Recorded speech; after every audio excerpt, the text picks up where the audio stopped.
1960년 의정부의 한 포장마차. 철조망 뒤에서 몰래 흘러나온 미군 소시지와 햄 한 줌이 낡은 냄비 속으로 들어갔습니다. 그렇게 끓여낸 한 그릇이 지금 MZ세대가 줄을 서서 먹는 부대찌개가 됐습니다. 그런데 그게 끝이 아니었습니다. 명절마다 선물 세트로 오가는 스팸, 밥상 위에 라면, 입에 붙은 빨리빨리, 심지어 지프라는 단어까지. 너무 익숙해서 그냥 지나친 이 일상들은 사실 같은 곳에서 시작됐습니다. 전쟁 이후 최빈국 시절이 남긴 흔적들이죠. 오늘 식탁, 어디까지가 전쟁의 유산인지 하나씩 따라가 봅니다. 전쟁이 멈춘 직후 한반도에는 끓일 것이 없었습니다. 쌀 한 대박이 귀했고 들판은 잿더미였습니다. 사람들은 먹을 것을 찾아 미군 기지 둘레로 모여들었고 철조망 안쪽에서 흔하게 굴러다니던 소시지와 햄 부스러기가 시장 쪽으로 흘러나왔습니다. 출처가 미군 부대였기에 사람들은 그것을 부대고기라고 불렀고 부대찌개라는 이름은 그 고기를 끓인 냄비에서 그대로 굳어졌습니다. 의정부에 허기숙이라는 여인이 있었습니다. 1960년 그는 미어카 한 대를 끌고 포장마차를 차렸습니다. 미군 부대에서 나온 소시지와 햄, 베이컨을 넣고 국물을 끓이자 손님이 줄을 서기 시작했습니다. 1968년 그는 오뎅 식당이라는 상호로 가게를 정식 등록했습니다. 의정부 부대찌개의 원조가 그렇게 태어났습니다. 이 찌개에는 또 다른 이름이 붙어 있었습니다. 존슨탕입니다. 미국 대통령 린든 B 존슨의 이름에서 따온 별명으로 한 그릇의 찌개에 외국 대통령의 이름이 박힌 음식은 세계 어느 식탁에도 없는 풍경이었습니다. 그렇다면 명절마다 오가는 그 파란 깡통은 무엇일까요? 다른 나라에서 그것은 마트 매대 아래 칸에 쌓이는 비상식량에 가깝습니다. 그런데 한국에서는 보자기에 곱게 쌓여 명절 선물 세트의 주인공이 됩니다. 같은 깡통이 국경을 넘으면 신분이 달라지는 이유는 식탁이 아니라 전쟁에 있었습니다. 먹을 것이 없던 시절 미군 보급품에 들어있던 그 통조림은 굶주림을 면하게 해준 귀한 단백질이었고 가장 절박했던 시절에 가장 귀했던 그 기억이 풍요로워진 지금까지 남아 깡통 하나를 선물의 격으로 끌어올렸습니다. 전쟁이 남긴 허기의 잔상이 명절 식탁 위에서 아직도 숨쉬고 있는 셈입니다. 무엇인지 아시겠나요? 네, 맞습니다. 바로 스팸입니다. 스팸이 세계에서 대접받는 곳은 딱 두 군데입니다. 대한민국과 하와이. 하와이에서는 무스비라는 김으로 감싼 일본의 주먹밥 요리 이름을 그대로 차용한 스팸 무스비가 대표적인 메뉴입니다. 그런데 부대찌개와 스팸만이 아니었습니다. 1963년 9월 15일 한 봉지의 라면이 처음 가게에 놓였습니다. 한국 최초의 라면, 삼양라면이었습니다. 창업자 전중유는 일본 묘주식품의 기술을 전수받아 이것을 만들었는데 목적은 단 하나였습니다. 전쟁이 남긴 식량난을 푸는 것. 쌀이 모자라던 시절에 밥을 대신할 한 끼를 만드는 일이었습니다. 처음엔 낯선 음식이었습니다. 사람들은 기름에 튀긴 면을 어색해했지만 곧 밥 대신 먹기 좋은 음식으로 자리를 잡았습니다.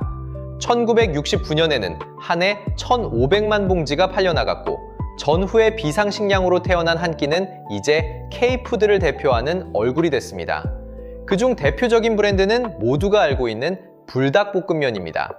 2025년 한 해 동안 약 20억 개가 판매되었으며 누적 판매량은 90억 개가 넘는 글로벌 파워 브랜드입니다. 그런데 전쟁이 바꾼 것은 먹는 것만이 아니었습니다. 미군이 몰고 온 것은 통조림만이 아니었습니다.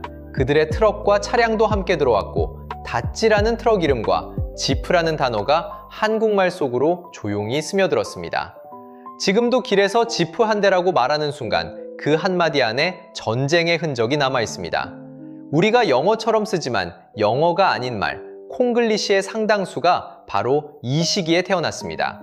미군 문화와 부딪히고 섞이던 그 접점에서 새로운 단어들이 생겨났고 밥상 위에 라면 한 봉지처럼 입에 붙은 단어 하나하나에도 그 시절이 박혀 있었습니다. 음식이 바뀌었고 말이 바뀌었습니다. 그렇다면 한국인 특유의 그 기질, 빨리빨리는 어디서 왔을까요? 주문 버튼을 누릅니다. 30분 뒤 음식이 문 앞에 도착합니다. 한국에서는 평범한 풍경입니다. 몸이 아파 병원을 찾으면 당일 혹은 다음 날 진료를 받습니다. 서울에서 부산까지는 KTX로 2시간 15분이면 되고 아침에 출발해 점심을 다른 도시에서 먹습니다. 그런데 세계 기준으로는 달랐었습니다. 미국에서 전문의 진료를 받으려면 평균 3주 넘게 기다립니다. 같은 증상을 두고 한쪽은 그날 안에, 한쪽은 다음 달에 의사를 만납니다. 한국은 빠른 것이 기본값인 나라가 됐습니다. 반도체도 그 빨리빨리의 결과물 중 하나입니다. 그런데 이 빨리빨리는 기질이 아니었습니다. 원래부터 성격이 급한 민족이라서 생긴 말이 아니었습니다. 조선시대만 해도 느긋한 민족이었습니다. 그것은 잿더미 위에서 태어난 말이었습니다. 전쟁이 끝난 1953년, 나라에는 아무것도 남아있지 않았습니다. 무너진 건물, 끊어진 다리, 비어있는 곳간. 다시 세우지 않으면 살아남을 수 없었습니다. 그래서 빨리 지어야 했고, 빨리 만들어 팔아야 했습니다. 한 끼라도 빨리 먹고 다시 일터로 가야 했습니다. 빨리빨리는 그런 생존의 삶 속에서 나온 말이었습니다. 늦으면 굶었고 늦으면 무너졌습니다. 속도는 곧 생존이었습니다. 한 세대가 그렇게 일했고 자고 일어나면 건물이 한 층씩 올라갔습니다. 어제 없던 길이 오늘 깔렸습니다. 그 절박함이 시간이 지나며 몸에 배었고 살아남기 위한 전략이 어느새 국민의 기질이 됐습니다. 그리고 그 기질은 세계에서 가장 빠른 인프라를 만들어냈습니다. 30분 배달도, 당일 진료도, 2시간짜리 서울 부산도, 세계가 불가능하다고 말한 여러 산업들도 그 끝에 서 있는 결과입니다. 폐허에서 빨리 일어서야 했던 나라가 이제 가장 빠른 나라가 됐습니다. 1953년 휴전이 선언되던 해 한국의 1인당 소득은 67달러였습니다. 같은 시기 소말리아보다, IT보다 가난한 나라였습니다. 세계 지도 위에서 가장 먼저 지워질 후보로 꼽히던 땅이었습니다. 그로부터 70년이 흐른 2024년 한국의 1인당 GDP는 약 36,000달러에 이르렀고 그해 1인당 소득에서 처음으로 일본을 초월했습니다. 540배. 단 한 세대의 생애 안에 일어난 일입니다.